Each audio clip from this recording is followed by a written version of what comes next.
Se denomina entonces epístolas universales o epístolas generales a las que quedan en la lista del Nuevo Testamento, después de excluir las epístolas escritas por el apóstol Pablo y la epístola a los hebreos, que es única en su género, que muchas veces se trata aparte, pero que se estudia, y lo vamos a estudiar aquí también como parte de estas cartas, ¿no? Por otro lado, estas cartas también se conocen como cartas escritos universales o epístolas universales, llamadas también epístolas católicas, ¿ya? Ahora, ¿por qué se llaman católicas? ¿Por qué serían llamadas católicas? Porque son universales. Porque son universales. La palabra universal o la palabra católico significa universal, ¿no? Bien. Entonces, esa palabra se aplica ahí, ¿no? No tenemos que tener miedo a esa palabra porque cuando hablamos de lo católico o la catolicidad no estamos hablando de la iglesia católica, ¿no? O no es exclusivo de ellos, ¿no? El que no conoce posiblemente vaya a pensar que se está hablando de la iglesia católica, ¿no? O que son epístolas exclusivas de la iglesia católica, pero no es ni tiene nada que ver con eso, ¿no? Es muy aparte de todo eso. El escrito tiene que ver con estas cartas, ¿no? Se le llama universales porque son aquellas cuyo destinatario son los cristianos en general, ¿no? Aunque el segundo y tercera de Juan, ya se habla, ahí hay un destinatario específico, pero se incluye dentro de las universales como apéndices a la primera carta, ¿no? Que sí es universal básicamente, ¿no? Esa es la sección, o sea, segunda y tercera de Juan sí tienen destinatarios, ¿no? Y eso lo vamos a ver, pero solo que, claro, estos destinatarios tampoco se conocen del todo porque no hay nombres, ahí hay otro tipo de referencias ahí, ¿no? Bien, entonces vamos a mirar desde esa perspectiva este aspecto. Seguimos entonces con este trabajito. Tenemos entonces también estas epístolas, entonces algunos criterios acá, ¿no?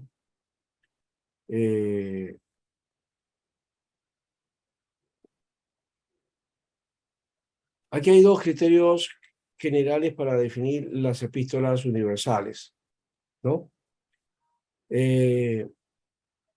Estas, por ejemplo, se ha generalizado que el concepto de las epístolas universales son aquellas que en su introducción no son dirigidas a una persona, ¿no? Eso es básicamente lo que hemos dicho.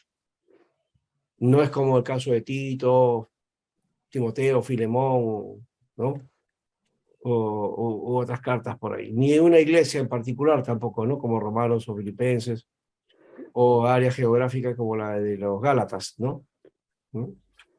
Que básicamente más o menos fue así, porque no fue una iglesia específica, ¿no? Sino una región. Fue dirigida a los creyentes de Galacia, en donde ahora es Turquía, ¿no? Pero bueno, eso es la idea que se mantiene. Por otro lado, se designa como epístolas universales a todas las epístolas que no se asocian con el apóstol Pablo.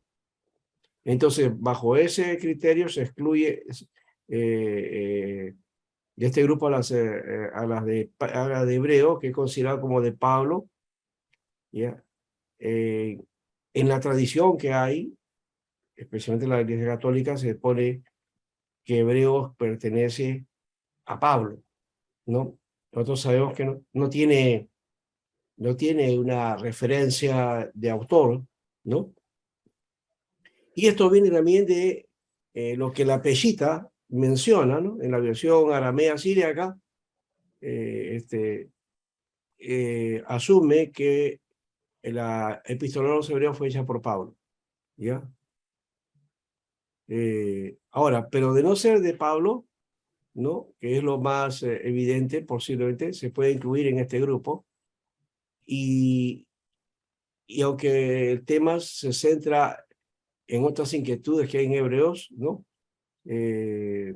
Bueno, toca con algunas cosas que designan las cartas universales, ¿no? Porque es diferente. La de Hebreos es una carta muy, muy particular, pero lo vamos a estudiar dentro de esto, entendiendo que no tiene un lugar. No es carta paulina propiamente, no es una carta universal propiamente, ¿no? Eso creo que es una epístola muy, muy, muy, muy particular en todo caso. Bien, ahí ya tenemos una controversia de alguna manera con respecto a quiénes son los que deberían ser llamados epístolas universales y quiénes no, ¿no? Entonces el criterio con respecto a Hebreos es confuso, ¿no? Ya la pechita ya le pone, lo pone dentro de las cartas de Pablo, y la Iglesia Católica utiliza esa tradición también, pero en muchos comentaristas y biblistas proponen que Hebreos no fue hecho por el apóstol Pablo, fue un autor anónimo, ¿no? Bueno, algunos otros criterios aquí en cuanto a esa controversia. El criterio de que son dirigidas a la generalidad de los creyentes sin especificar persona o iglesia. Este es un criterio por lo que se conoce como universal. Pero este criterio es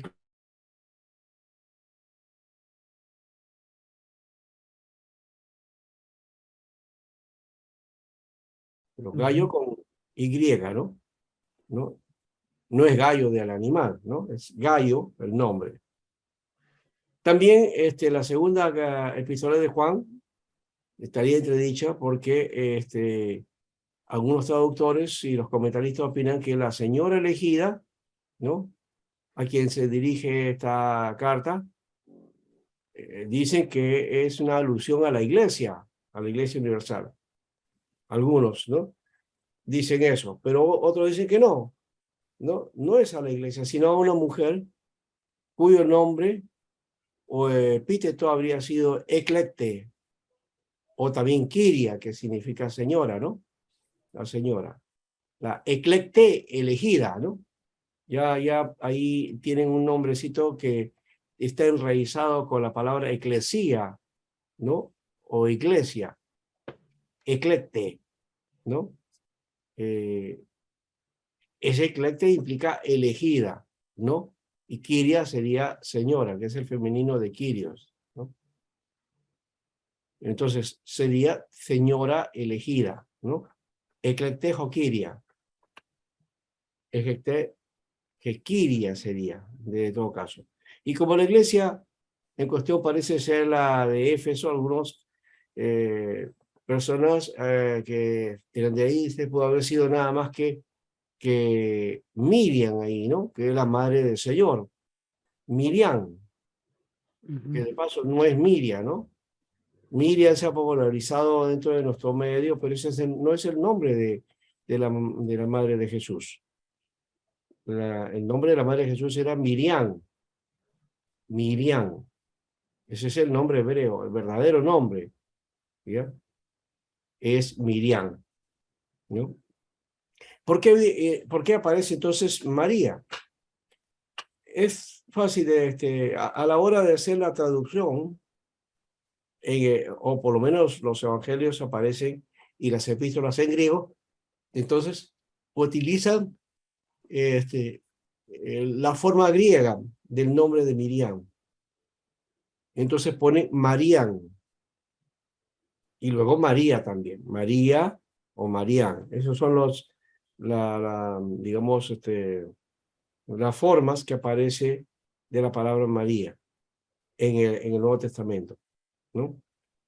Y esas son las flexiones o los cambios que tiene esta palabra. María o Marián, ¿ya? Y luego pasa al latín como María, y luego al castellano, María, ¿no?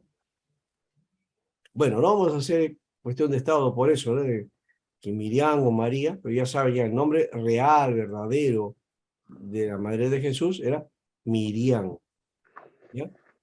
Miriam. Voy a decir Miriam. Sí. No, ustedes van a encontrar algunas Biblias ahí que tienen unas tendencias mesiánicas, ¿no? En el credo apostólico voy a decir nació de la Virgen Miriam. Ajá. Ahora, entonces, podría ser eso porque el apóstol Juan había sido pastor ahí en esa región cerca de Éfeso, ¿no? En la provincia romana de Asia, y él se encargó de la madre de Jesús, ¿no? Ahora, lo segundo es que el criterio de que son dirigidas a la generalidad de los creyentes en el plano internacional y no a las de una ciudad o una región específica, ¿no? Por eso se hace mucho más grande. Este criterio no es absoluto, ya que la primera epístola de Pedro se menciona que está dirigida a las comunidades de creyentes en varias regiones de lo que ahora es Turquía, ¿no? O sea, Asia Menor, y las cuales están mencionadas ahí en esta epístola, y dice ahí, los expatriados de la dispersión en Ponto, Galacia, Capadocia, Asia y Bitinia. Entonces son provincias romanas que eran parte pues, de Asia Menor, ¿no? El territorio de Asia Menor, que hoy se conoce como Turquía, ¿no? Ya saben entonces otro dato ahí, ¿no? Turquía es lo que corresponde a la región de Asia Menor, donde predicó Pablo, ¿no? Pablo hizo su tarea de evangelización, tarea misionera, en Asia Menor, El ¿no? más conocido Galacia, ¿no? Claro, Galacia está ahí, pero es todo Ponto, Capadocia, Frigia, Bitinia, ¿no? Y ahí están las ciudades de Éfeso, Pérgamo, Teatira, está Capadocia, está Sardis, ¿no? En fin, todas las iglesias que aparecen por ese sector, ¿no?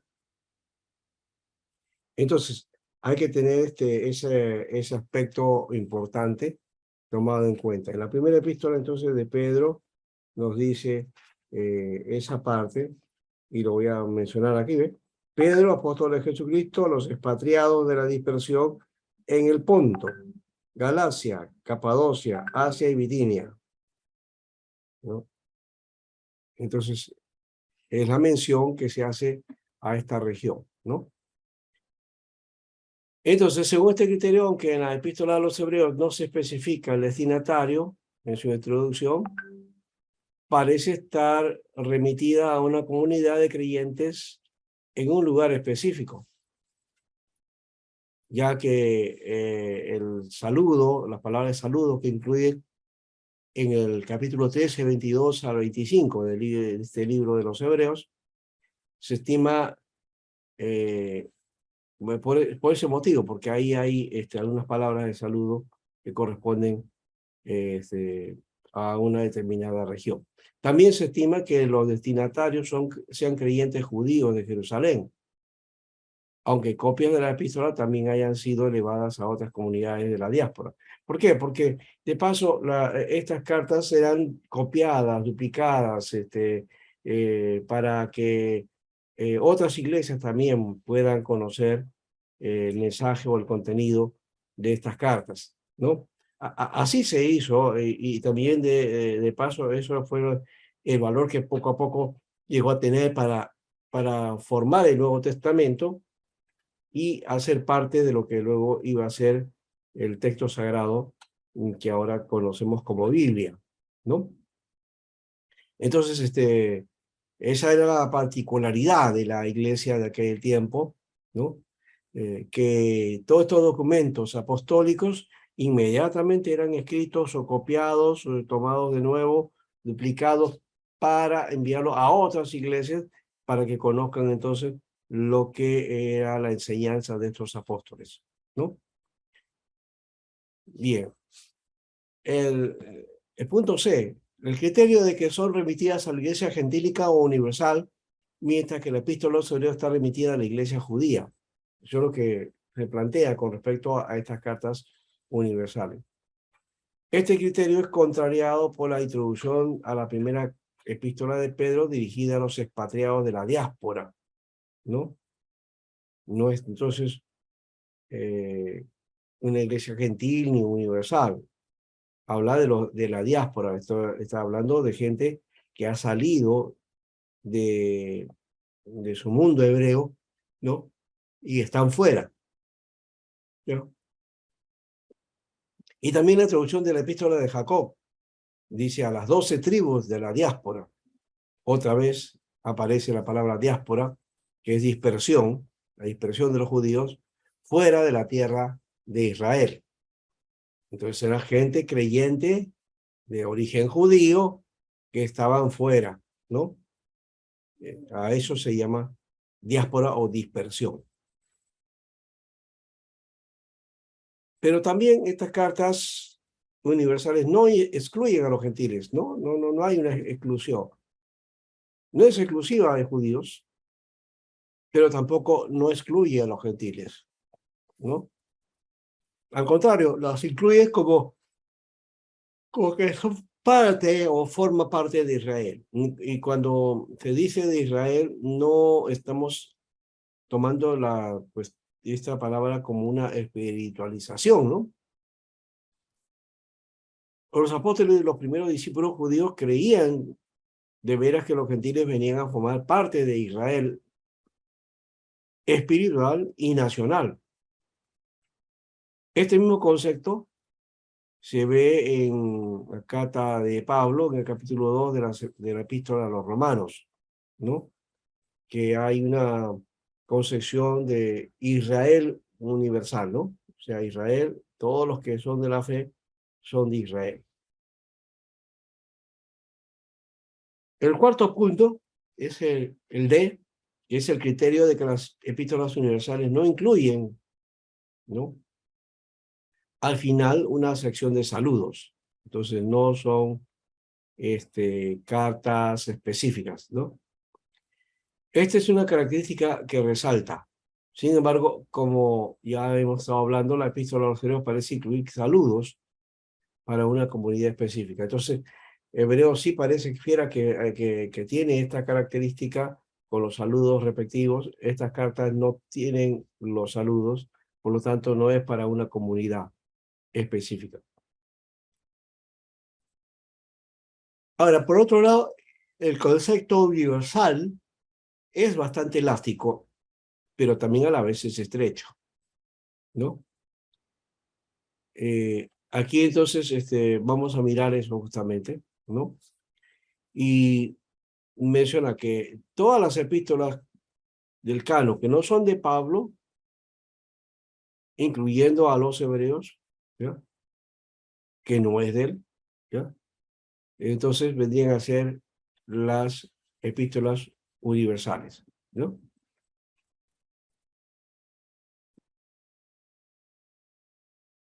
Ahora vamos a mirar el orden de estas epístolas. Hoy, de paso, me salté en la lectura del sílabo. Lo tienen ustedes, ¿no? ¿Les llegó? No le he visto. No sé. Todavía, pastor. Ya. Entonces, porque se lo envié a Pastor Lincoln, no sé si él lo tendría que pasar.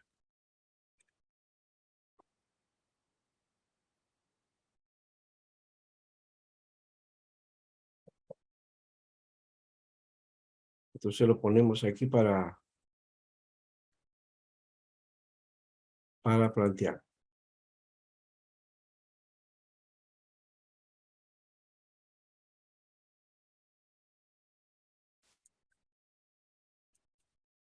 Dejamos un ratito y vamos a este otro. Este es el sílabo que ustedes tienen, ¿no? Entonces aquí vamos a cambiar tercer bimestre. Yo le he puesto segundo siglo porque generalmente a partir de agosto se empieza el segundo ciclo, ¿no? Eran 5 ciclos o 5, perdón, dos ciclos, 2 semestres, ¿no? De 4 meses. Entonces, por eso lo tomo de esa manera. En cambio, acá tenemos por bimestre, entonces estemos en el tercero.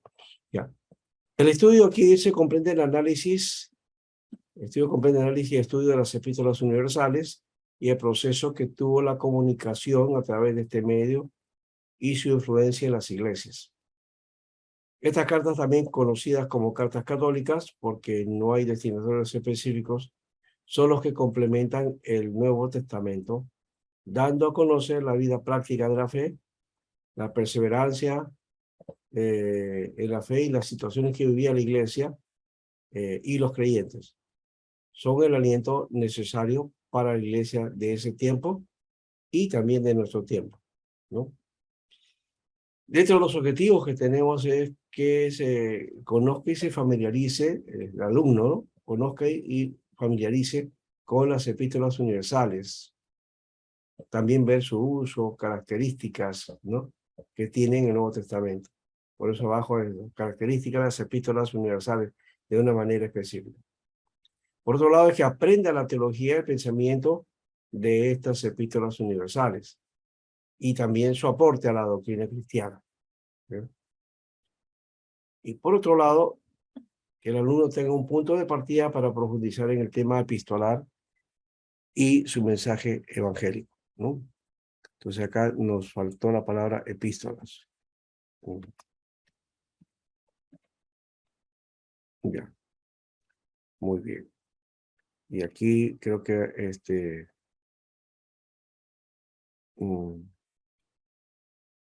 vamos a poner así mejor.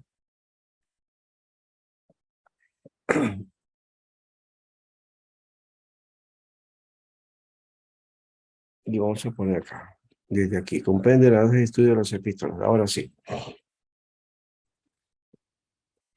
Y estamos haciendo una vista general, ¿no? El prolegómeno. Y aquí está todo, lo he dividido en 4 unidades. Esas 4 unidades, entonces tenemos que hablar hoy día de las epístolas pedrinas. Bueno, acá están las epístolas universales. Básicamente estos son los genéricos que vamos a trabajar, ¿ya? Bueno, acá también hay que cambiar. Este sería tercera y cuarta semana. Entonces vamos a corregir el envío de nuevo. Este sería la quinta. Y esta es la sexta.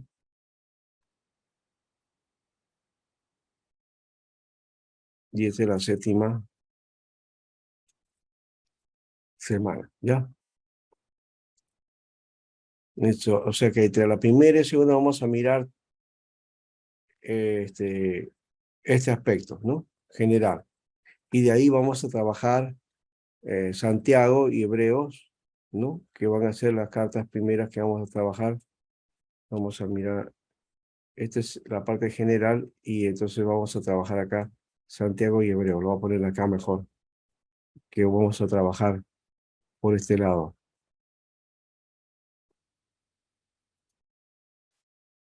Ya.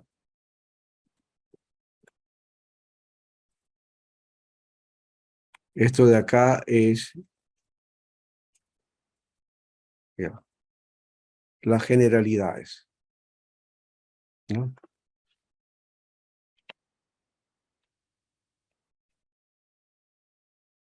Ya, ahora sí. Y entonces vamos a trabajar Santiago y Hebreo y vamos a trabajar Santiago la próxima semana Hebreos. Luego entonces las de Pedro, la primera en la tercera semana, la cuarta con la segunda de Pedro. En la quinta tendríamos primera, segunda y tercera, ¿no? Hacemos primera, la quinta y la segunda y tercera en la sexta semana. Luego en la séptima la epístola de Judas, ¿ya? Y en la octava vamos a hacer un resumen, ¿ya? Con una prueba, ¿no? Aquí están los libros, están los nombres de las que la bibliografía que queremos utilizar y que yo les voy a pasar, les voy a entregar. Yo tengo el libro, por ejemplo, este de Peque, de cuadernos bíblicos, ese lo tengo ahí. Los escritos juánicos también, de Blanchard. Las cartas de Pedro, también es otro, de Cotenec. El de Santiago Judas, de Deiros, también lo tengo. Este de lectura del Nuevo Testamento de Wilhelm Egger es un librito bastante pesado, ¿no? Lo pongo como referencia nada más, ¿no? Pero es un trabajo bastante denso de exégesis. Después tengo acá el primera y segunda de Pedro y Judas de Kistemaker. Es un comentario. Simón Kistemaker es un comentarista que ha trabajado en los libros de desafíos, o sea, los ha publicado en castellano y tiene la mayoría de libros del Nuevo Testamento, ¿no? Desde los Evangelios hasta las Epístolas y hasta Apocalipsis. Luego otro libro es la de María Melero, Carta de Santiago. Las cartas de Juan también de Michel Morgan, ¿no? Todos estos, este es de cuadernos bíblicos y este es de lectura del Nuevo Testamento. Y un libro sobre Hebreos, el mensaje de la carta a los Hebreos, de Albert Bajoyer, que es el cuaderno bíblico número 19. Básicamente tengo como 4 libros de esa biblioteca de cuadernos bíblicos, que son libros no muy densos, en el sentido que no tienen muchas páginas, son cortas, pero sí tienen una información bastante fuerte, ¿ya? Y también es sustancioso y, por supuesto, para algunos podría ser bastante complicado también, pero es muy bueno estos libros. Entonces aquí tenemos este de acá también, o sea, Van Hoyer, Morge, luego está por aquí, otro más, por aquí está, el de Cotenet son 3 y el de Beckett son 4, ¿no? Y también el de Blanchard que también tiene, son 5 libros de cuadernos bíblicos que tenemos de toda la bibliografía, ¿ya? Bueno, eso lo van a tener ustedes, no se hagan problema, yo se lo voy a dar, entonces, para que ustedes lo puedan tener, puedan compartirlo también y puedan tenerlo como referencia, ¿ya? La idea que tenía en un principio era que ustedes hagan exposición, ¿ya? De estos libros. Vamos a ver cómo hacemos con eso también, ¿ya? Yo voy a explicar, pero también podemos hacer una, eh, una forma de poder hacer una intervención de parte de ustedes, ¿no? A modo de exposición, ¿ya? Eso depende también de la cantidad. Ahorita hay 11, ¿no? Ya la próxima semana vamos a mirar cómo está eso y podamos trabajar desde esa perspectiva también, ¿ya? Con exposiciones de cada uno de ustedes. Entonces, yo daría quizás una parte general o algo del libro y ustedes hacen su parte, ¿no?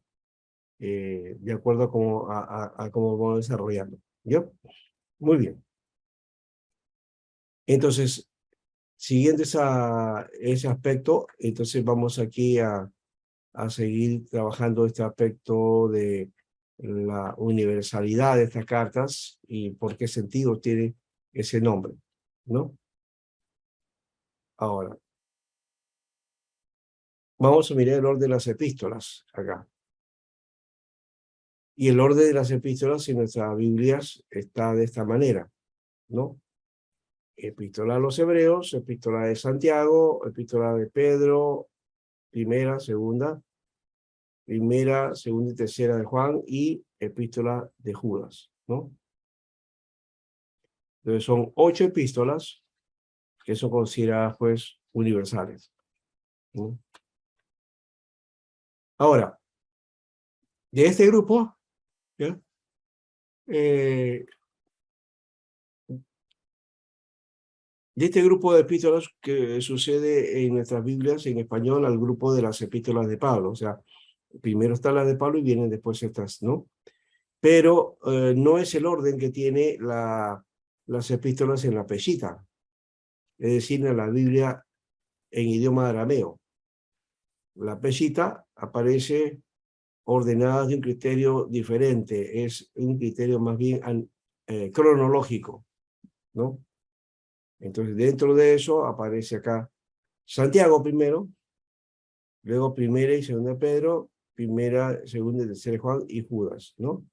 Esa es más o menos la idea que se plantea acá. Ahora, en la Peshitta, la epístola a los hebreos está incluida dentro de las epístolas de Pablo, ¿ya? Antes del Apocalipsis, ¿no? Este es otro elemento también que tomen en cuenta.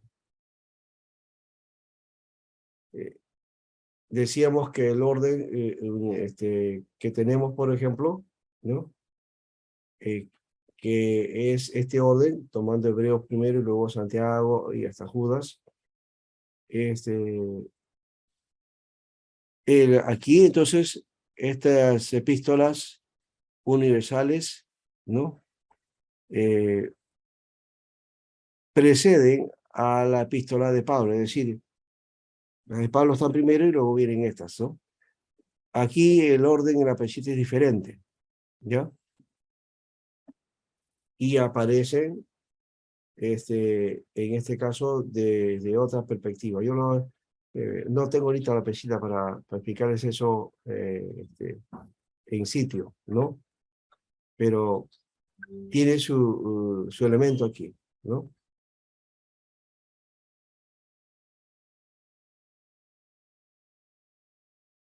El criterio de que para ser canónica, entonces una epístola había de ser escrita por un apóstol. Y eso lleva a los editores de la Peshitta a definir que Santiago o Jacob, ¿no? Y Judas, que vienen a ser los apóstoles Jacob y el hermano de Juan, o quizás también Jacobo el menor, y Judas Tadeo, ¿no? O sea, pensaban eso básicamente, que el Judas es el discípulo Judas Tadeo. En el presente estudio, pues estamos siguiendo el orden de esa Peshitta como bloque que aparece inmediatamente después de los Hechos de los Apóstoles. O sea, estas cartas universales aparecen después de Hechos de los Apóstoles. Así aparece en la Peshitta. Y esa es una diferencia que hay que denotar, porque por ahí hay una versión publicada de la Biblia llamada Biblia Peshitta, en castellano. Y ahí hay un problema. Primero, que la Peshitta no es en castellano, es en arameo, ¿ya?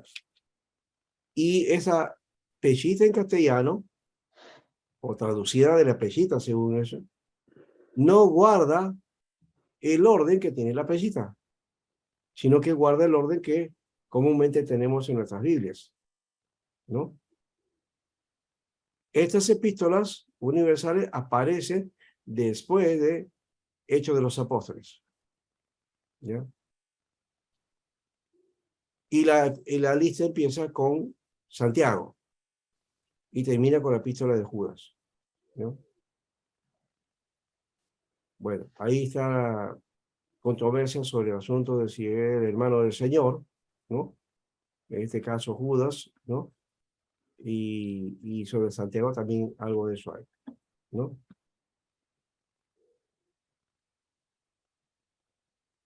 Vamos ahora entonces a la epístola de Santiago, ¿ya? Hasta aquí, ¿hay alguna pregunta?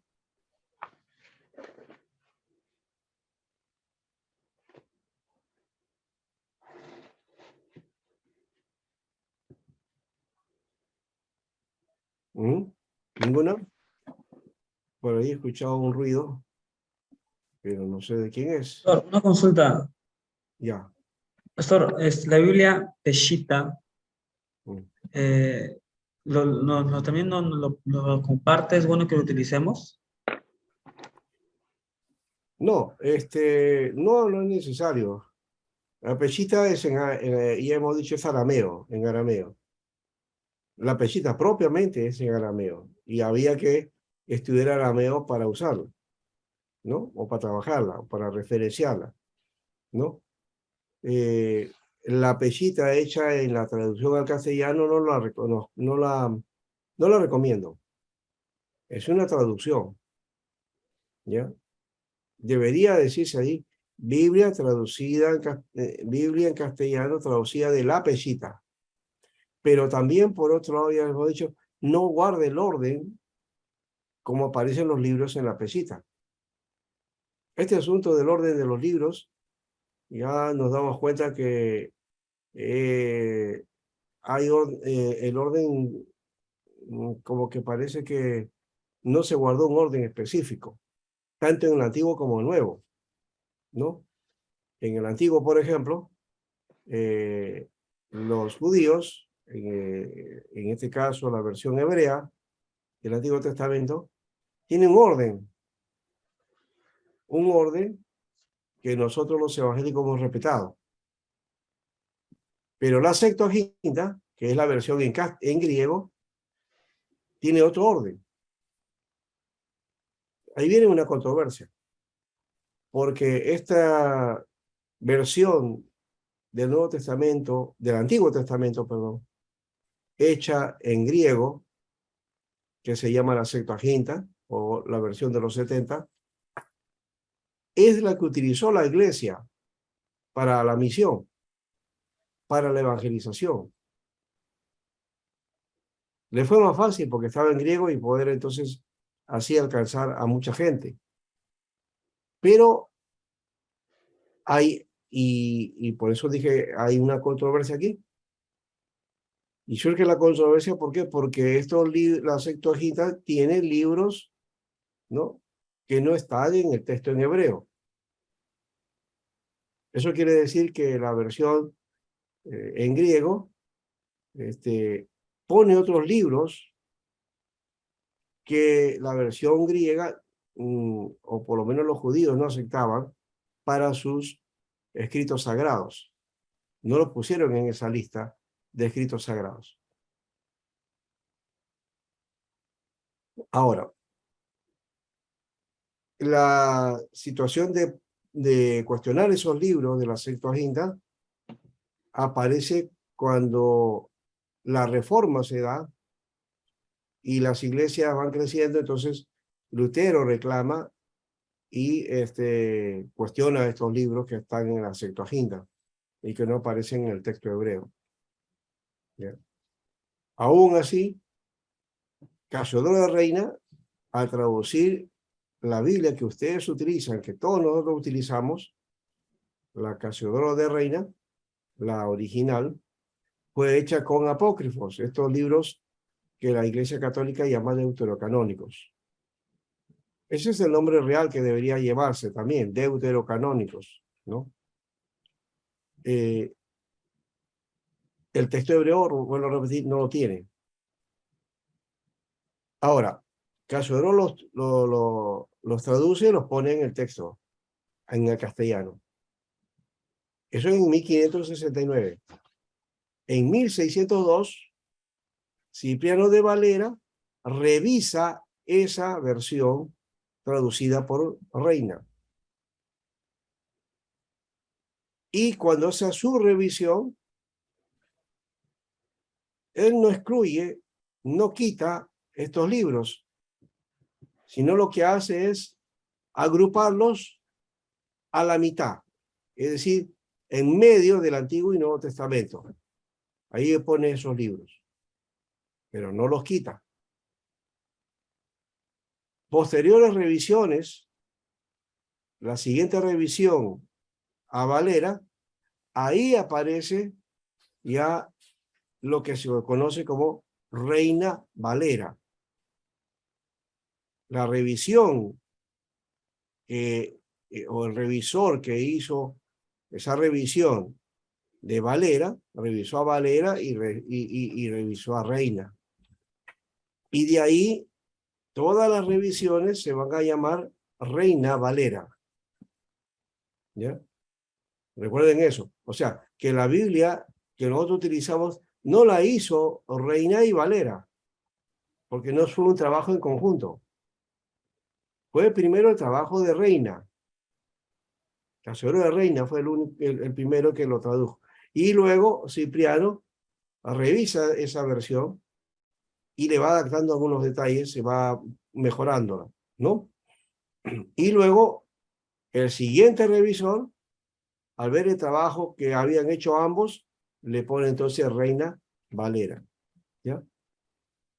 Y en las siguientes revisiones, por el año 1810, o un poquito más, Lorenzo de Lucena, un revisor de la Biblia, él hizo la revisión de la Biblia de Casodoro de Reina y del Cipriano de Valera, y él es el que quita esos libros de la Biblia evangélica. Si ya saben quién es, Lorenzo de Lucena, con C, Lorenzo de Lucena. Él es el que se encargó de quitar estos libros que se conocen como libros apócrifos, ¿ya?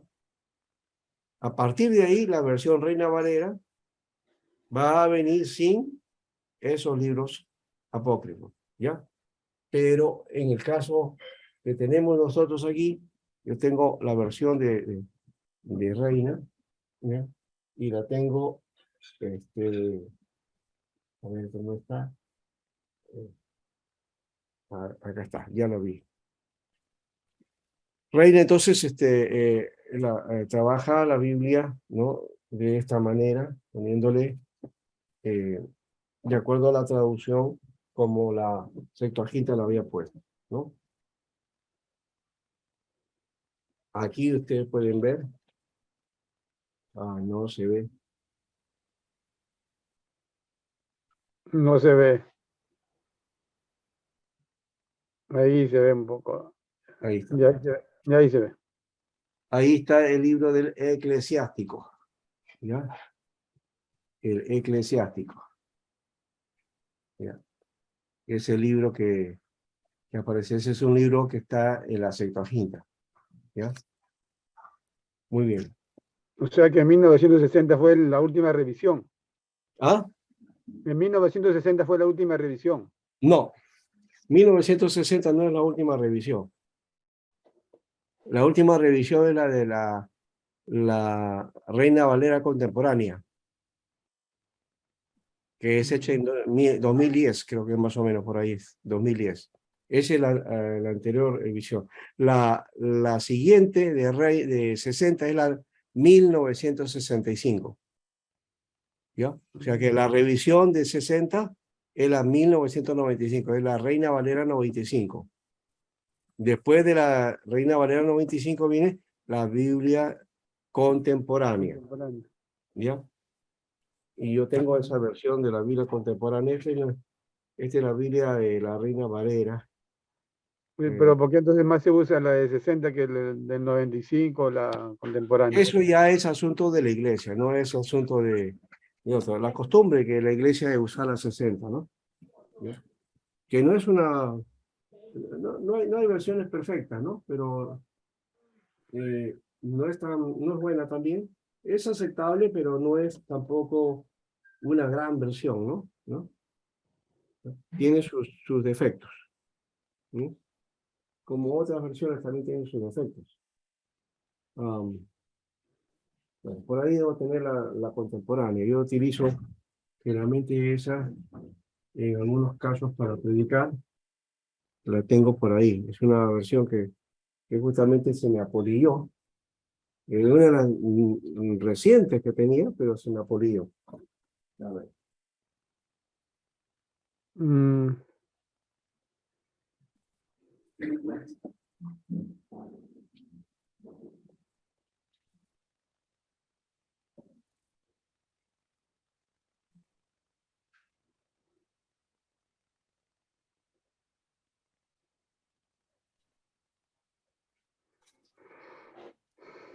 Ya la encontré. Acá está. Ya hemos vuelto. Aquí está. Esta es la versión de la Biblia contemporánea. ¿No? Esta Biblia contemporánea, vamos a ver qué. No se ve. No he visto bien. Sí, sí. Es ¿Ese libro qué siglo es, profe? este de acá será. No, este es reciente. ¿Ve? Allá. Sociedades Bíblicas Unidas, texto de la Reina Valera 2009-2011. ¿Ya? Es la de 2009 y 2011. Ya, ahí está. Pastor, ¿y el libro del oso? ¿La Biblia del oso? No, ese es del 1800, creo que es. Claro, no, la Biblia del oso viene a ser pues esta versión. Ah, Esta es la de Casiodoro de Reina. A esta la llama la Biblia del oso. ya. ¿Ya?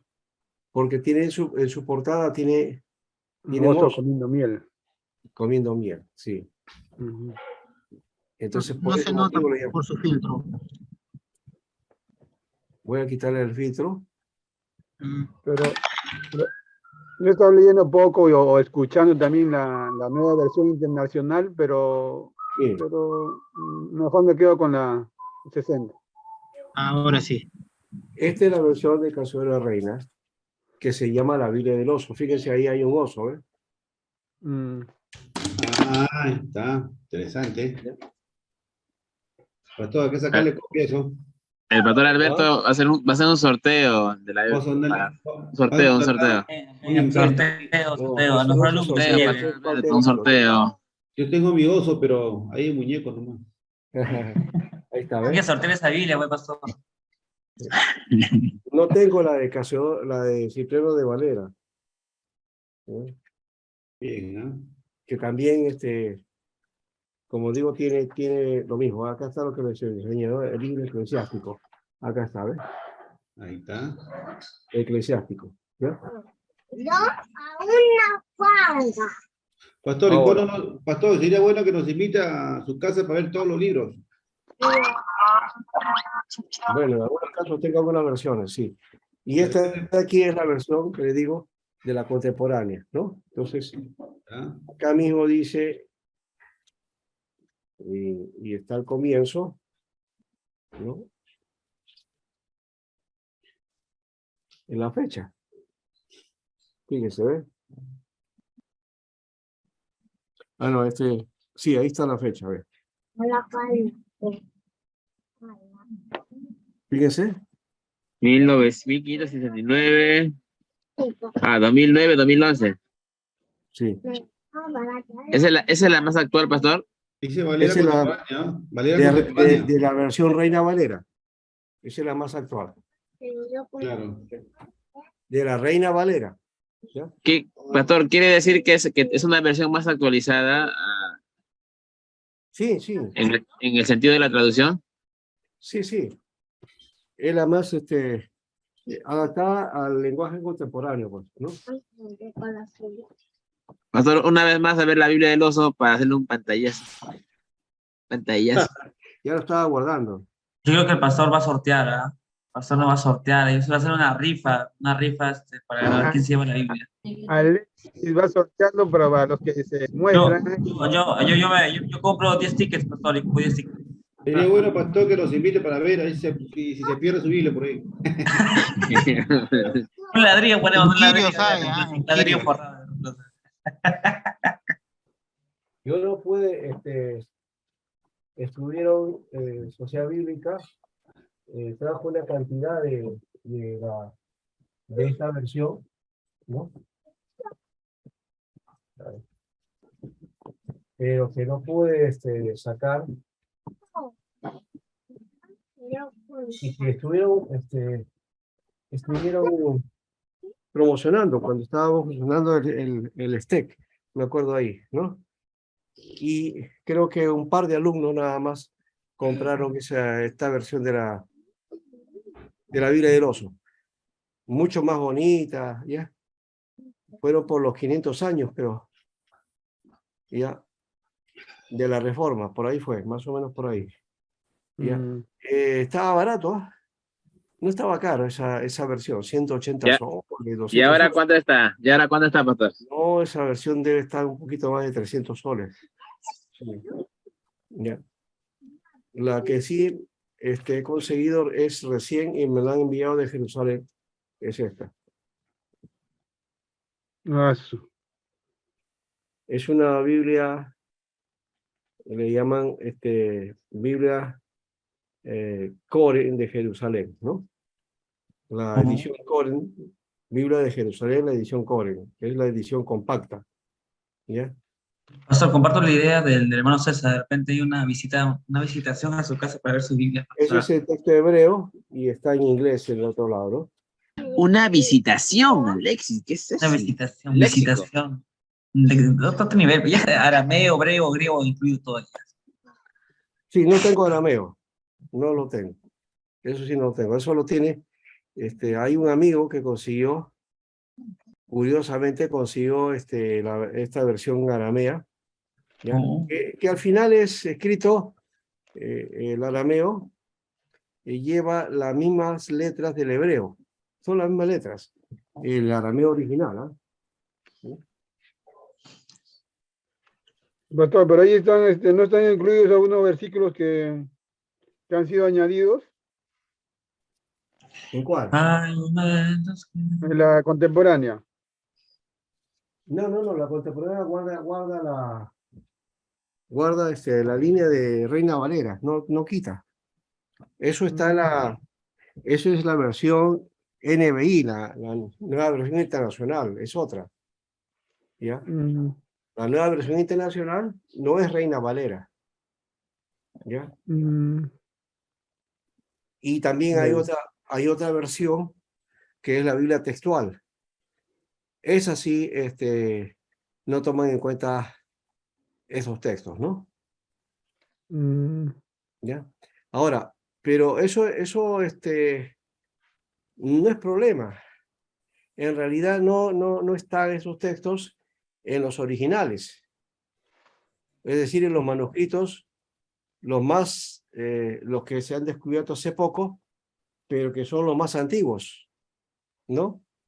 Esos textos no están ahí, entonces por eso es que en la NBI y en la Biblia textual no aparece, ¿ya?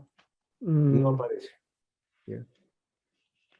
Y no se hagan problema por ese lado, ¿ah? Porque yo hablé con el pastor Timoteo, por ejemplo, y ya. él me dice que el problema esto de traducciones no lo han tenido en Corea. ¿Saben por qué? Porque Corea, bueno, Corea ya debe tener casi un poco menos de 100 años. Poco menos de 100 años tiene la iglesia evangélica allá. Entonces, cuando le llegó el evangelio allá, Mm, no hubo antecedentes de traducción al coreano, ¿no? Las versiones coreanas se hicieron después y al traducir, entonces se han traducido actualizadas, ¿no? Entonces no tienen el problema ese de... ¿Por qué? Porque ya existían los códices sinaítico, el alejandrino, los rollos del Mar Muerto, el rollo de Isaías, el Alepo, ¿no? Texto de Leningrado, todos esos textos ya estaban para esa época. En cambio, cuando Reina hizo su versión, no estaba, por esos libros no se habían descubierto, no estaban. ¿Se dan mm, cuenta? ¿Ya? Entonces los cambios se deben a eso, a que hay documentos más actualizados que son más fidedignos y por eso que se han trabajado el texto de la Biblia de esa manera. Eso no quita doctrina, por si acaso, no quita nada de eso, ¿ya? Sino que algunos especulan eso, no, que porque no aparece la palabra sangre por ahí, entonces ya están quitando la Biblia esa idea de que no creen en la sangre de Jesucristo, de Cristo, ¿no?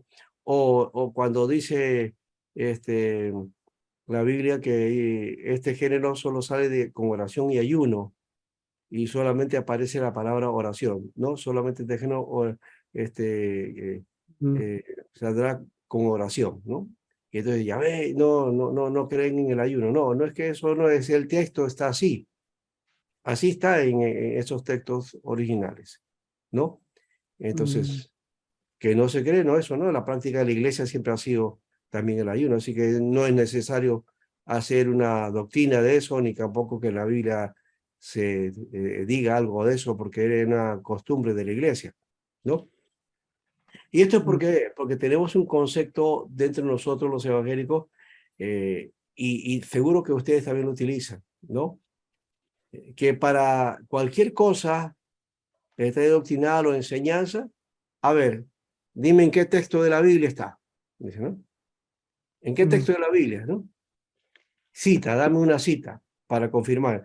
Y eso no es la forma correcta para verificar si una enseñanza es correcta o no. La enseñanza tiene que ver con el sentido que aparece el texto, el tema, ¿no es cierto?, que va tratando. Ahí eso es lo más importante, ¿ya? ¿Cómo lo trata? ¿Cómo trata Pablo sobre la justificación? Porque ¿cómo trata Pablo sobre la santificación? ¿Cómo trata Pablo sobre la salvación? No es que si Pablo puso feos o que si puso que el evangelio es poder o no lo puso. No es ese el asunto. El asunto está en eso como un ejemplo. No estoy diciendo que eso no sea así, sino simplemente como ejemplo, ¿ya? Está en qué sentido tiene para Pablo evangelio y qué sentido tiene para Pablo que el evangelio es poder, ¿no? Entonces eso es lo importante, no es la palabra, el texto ahí como está escrito ahí tal, ¿no? Literal, no, sino el sentido, lo que está tratando de darnos a conocer. Eso es lo importante dentro de la enseñanza, ¿correcto? Bueno, ya. Bueno, con esto de la pellita nos hemos ido por ese lado, vamos a seguir trabajando. Ya. Claro, una buena interpretación de la Biblia, que no tiene que ver con citas textuales, ¿no? Para afirmar una idea, sino más bien afirmar las ideas ¿en qué? En el sentido en que aparece el texto, ¿no? En la forma que se está explicando. Eso es lo importante, ¿no? Bueno, entonces, ¿no hay más palabras? ¿Ah? ¿No hay preguntas? O en todo caso, hacemos esto. Vamos a trabajar la epístola de Santiago, que esa va a ser nuestra primera. Ya les voy anunciando que es una de las primeras epístolas, tanto como la de Primera Tesalonicenses, ¿no? ¿Ya? Primera Tesalonicenses fue el primer escrito del Nuevo Testamento, ¿no? No fueron los evangelios, por si acaso, ¿no? Aunque por ahí hay la idea de que el Evangelio de Marcos es ese fue el primero, pero se fecha más o menos en el año 60, ¿no? Y quizás hasta 50, ¿no? Pero no hay una fecha exacta, y por eso algunos dicen, no, es de primera de Timoteo, de primera Tesalonicenses es la más antigua, que va más o menos por el año 50 o un poquito más, ¿no? Y Santiago está por ahí. Entonces, entre Marcos, primera de Tesalonicenses, y Santiago, se pelean entre ellos por ser los primeros escritos del Nuevo Testamento, ¿no? Tomando en cuenta que todavía no existía la idea de Nuevo Testamento, ¿no? Te pongas a imaginar en ese aspecto también a la iglesia de aquel tiempo, una iglesia que no tenía Nuevo Testamento primero, ¿no? Y usaba la Septuaginta como base, ¿ya? Y como escritura sagrada para evangelizar y también, por supuesto, para utilizarlo como insumo, como consumo, ¿no? Y añadido las enseñanzas y las instrucciones de los apóstoles que eran enviadas a las iglesias en modo de cartas, en forma de cartas, ¿no? Este formato de cartas, de epístolas, que no hay datos más allá de si ha habido otros escritos. Yo creo que sí lo ha habido, ¿ya? Solo que no han quedado las evidencias del todo, ¿no? Pero sí, y creo que sí ha habido esa documentación que, ¿por qué? Porque los apóstoles, aparte de hacer la misión, de ir a los lugares a hacer misión, también ellos hacían una especie de supervisión a las obras sobre las cuales ellos iban. Y como Pablo hacía, que él viajaba y luego volvía de nuevo a la misma región para confirmar a la iglesia y todo eso, ya.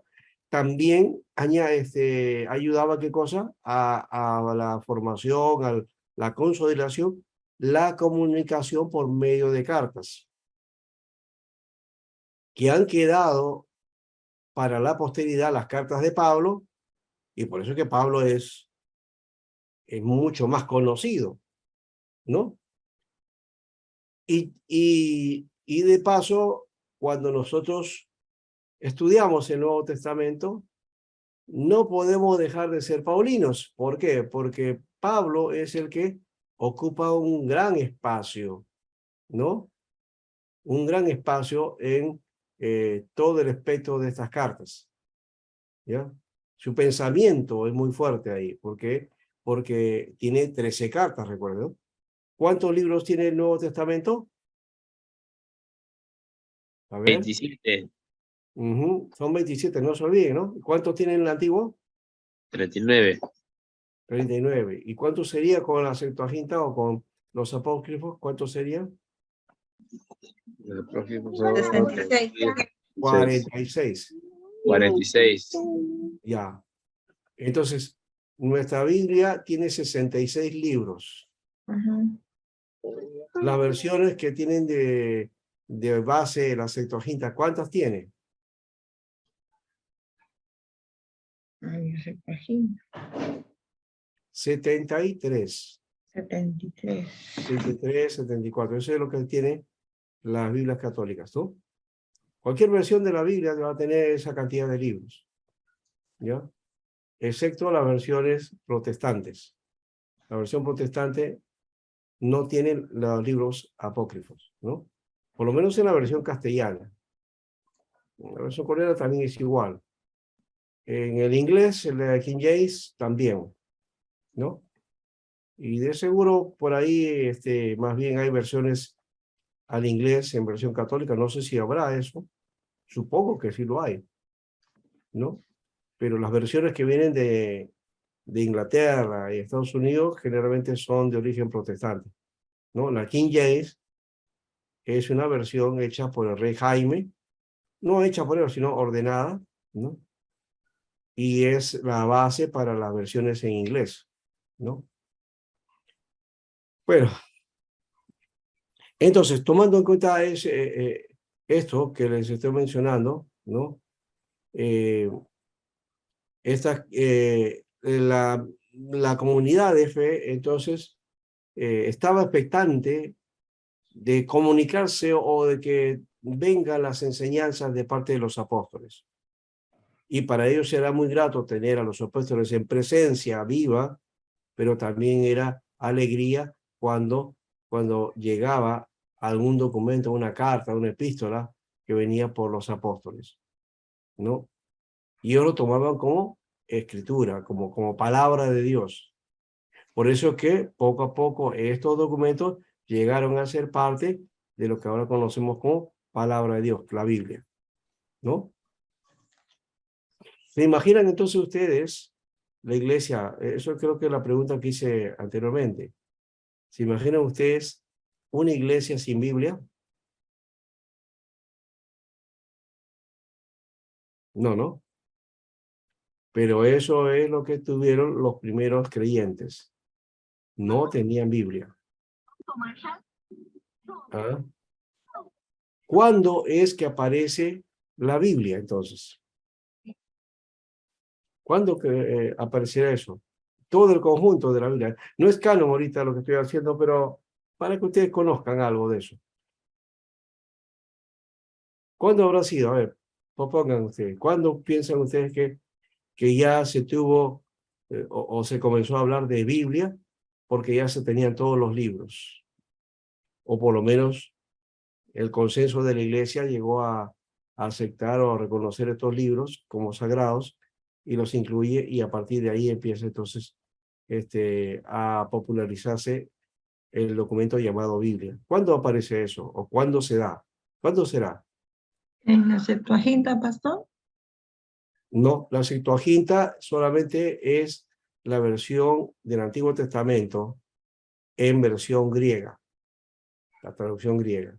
Solamente el Antiguo Testamento. Eso Era, es, a ver, la Septuaginta viene del tercer siglo antes de Cristo.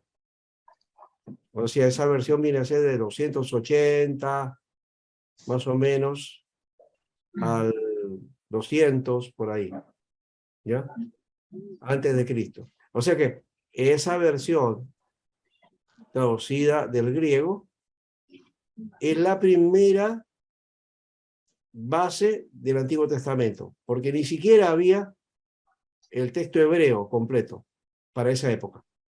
Estamos hablando del tercer siglo antes de Cristo. No había todavía. Ni siquiera había, para que se den cuenta todo el problema, ni siquiera en el primer siglo los judíos tenían el texto del hebreo completo. No lo tenían. Había una tradición por ahí que hablaba de ley, escritos y salmos, que Lucas lo menciona, ¿no? Jesús dijo eso, ¿no? Está escrito de mí en la ley, en los profetas y en los salmos. Esa es una forma digamos, de conocer el canon hebreo de la Biblia o de los libros del Antiguo Testamento hebreo, que tampoco se llaman Antiguo Testamento para el judío. Nosotros les llamamos Antiguo Testamento con referencia a la otra sección que se llama Nuevo. Pero eso no existe en el hebreo. En el hebreo solamente existe texto. Y está dividido en tres partes: ley, Torá, Neviín, profetas, y Ketubín, escritos. ¿Ya? Esas son las tres divisiones que se van a dar, o va a terminar de redondearse eso por el siglo segundo después de Cristo, más o menos.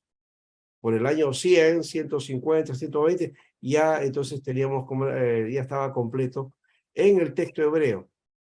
Antes, ya hemos dicho anteriormente, la Septuaginta sí ya tenía todos estos, pero con otros libros, ¿no? Entonces el nuevo no existía. Al no haber nuevo, no había Biblia, pues. ¿Cuándo entonces creen que aparece la sección Nuevo Testamento? ¿Y cuándo entonces comenzamos a hablar de Biblia?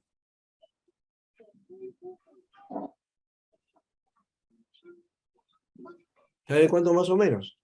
En el siglo IV. 4, más o menos. Ajá. En el siglo IV, más o menos, ya ahí había un conjunto, vamos a ver, el año 300, pues, ¿no? Ahí por el concilio de Nicea, ¿no? 382. Ya, y que comienzan ya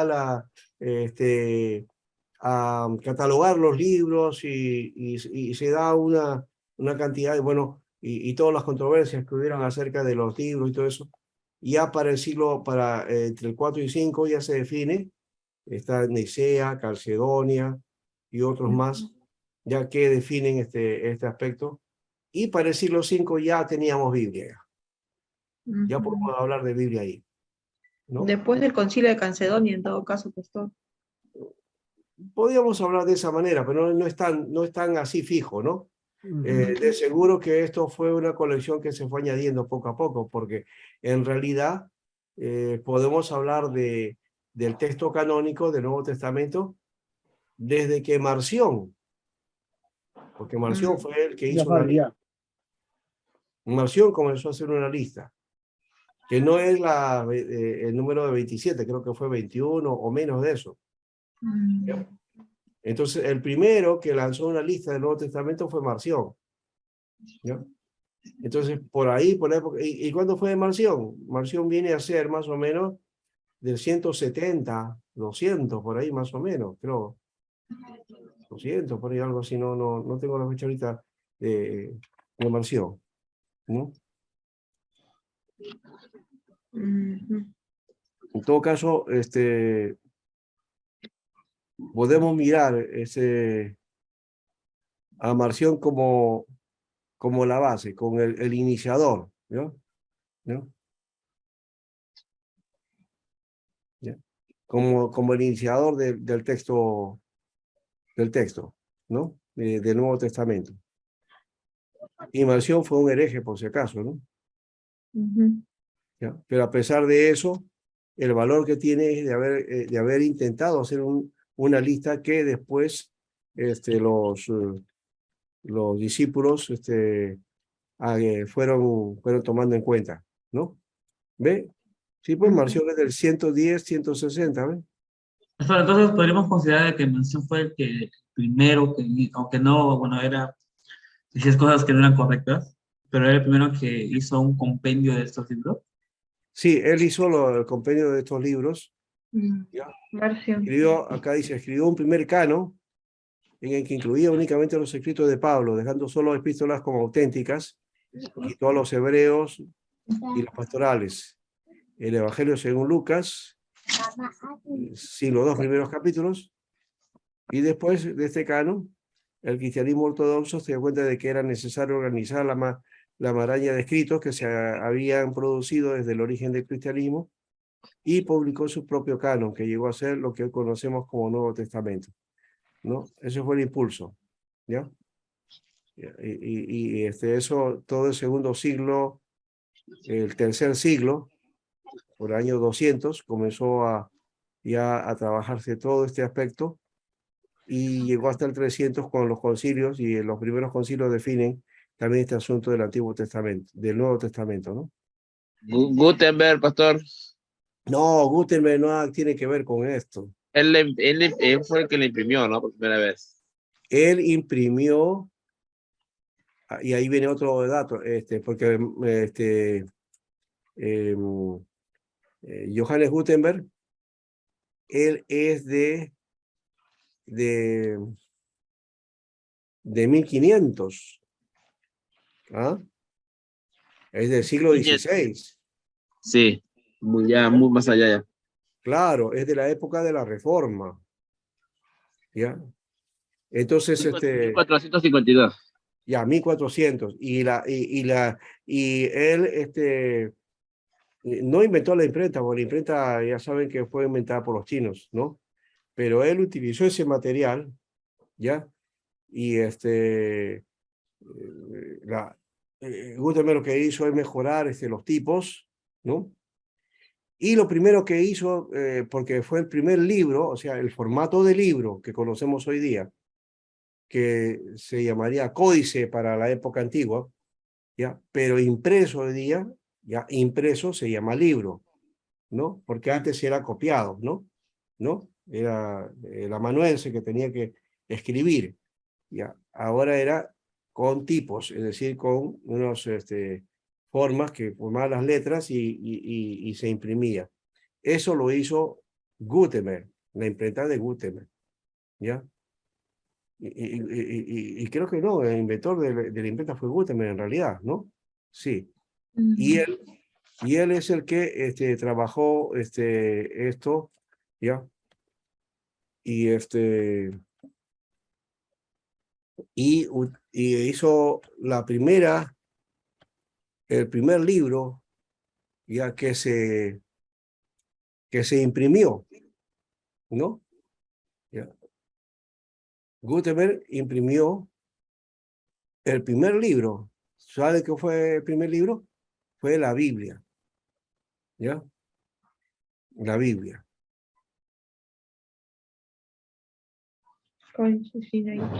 Ese es su trabajo más reconocido, la Biblia, de 42 líneas, que se refiere al número de líneas impresas en cada página, que se considera el primer libro impreso en tipografía móvil.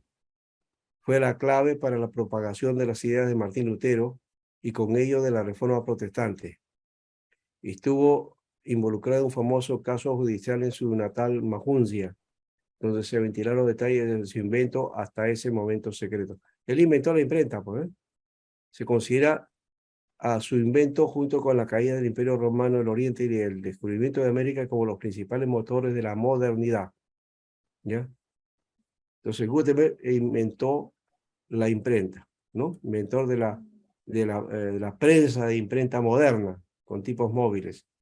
Ya había una imprenta que hemos dicho viene del Oriente, pero él hizo y mejoró esto con tipos móviles que eran de hierro, ¿no? Entonces eran de madera.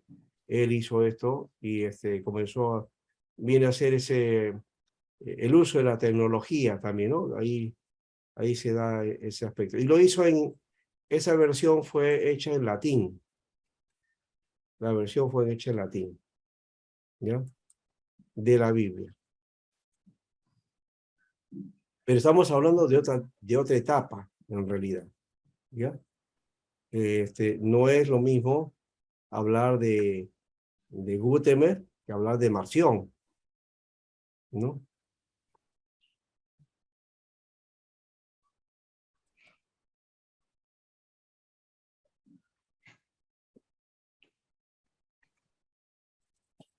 Marción es del segundo siglo, ¿ya?